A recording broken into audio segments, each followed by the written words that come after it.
Hello. In this example, we want to solve the equation by factoring. And the equation that we have is 10x squared equals 11x plus 6. So in this particular example, we don't have 0 on one side, so that's what we want to do first. Now, we have a couple of different options. We can subtract the 10x squared to get it to the right-hand side and a 0 on the left-hand side.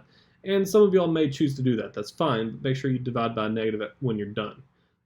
But it's actually easiest to go ahead and just move the 11x to the left and the 6 to the left at the same time. So I need to subtract 11x, subtract 6.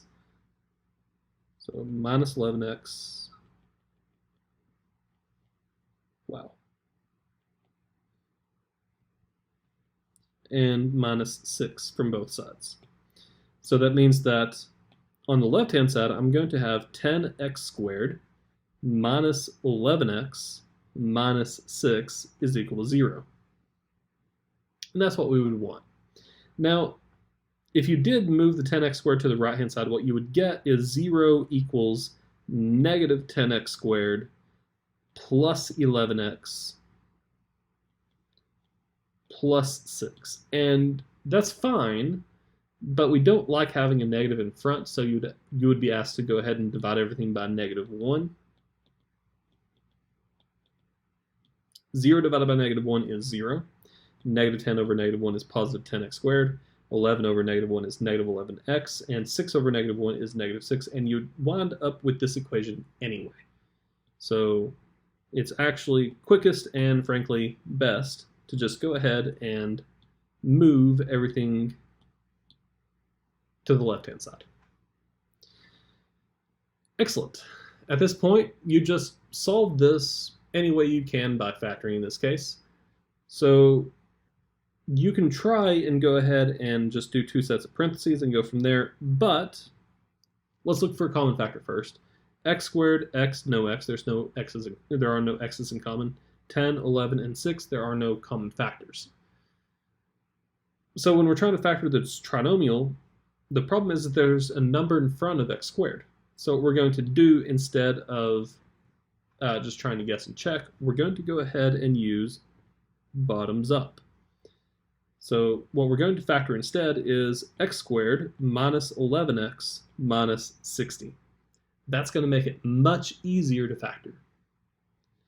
And go ahead and pause it here and try and factor that yourself.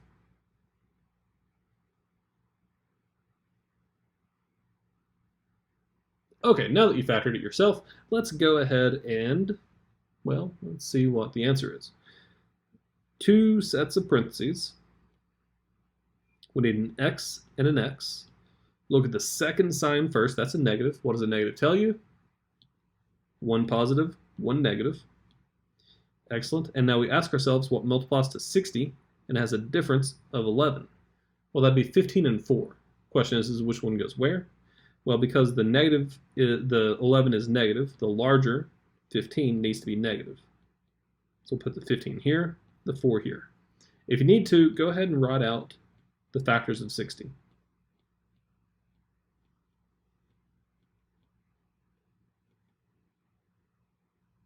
And then, go from there. It's not a lot of fun doing that, but you can.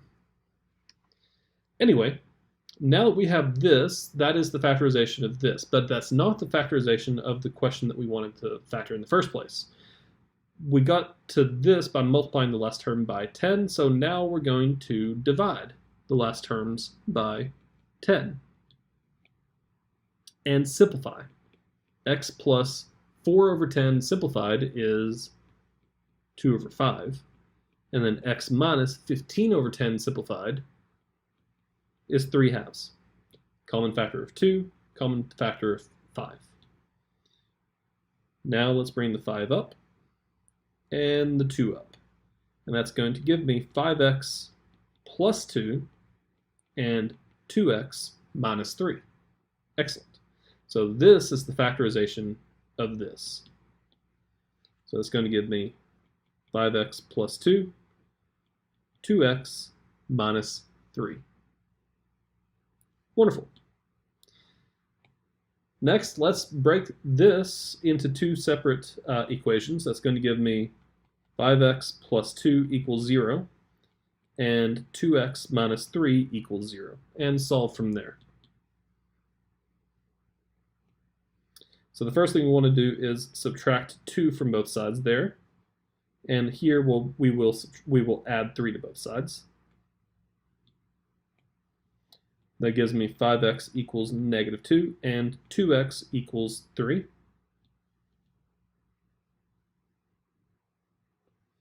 Now we will divide by 5 and divide by 2.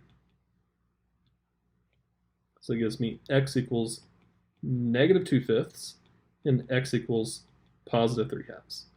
So the solution here is negative 2/5 and 3/2. Excellent.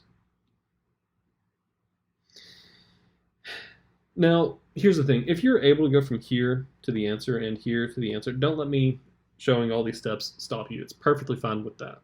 In fact, if you can go from here to here, that's perfectly fine as well. But I do need to see the factored form.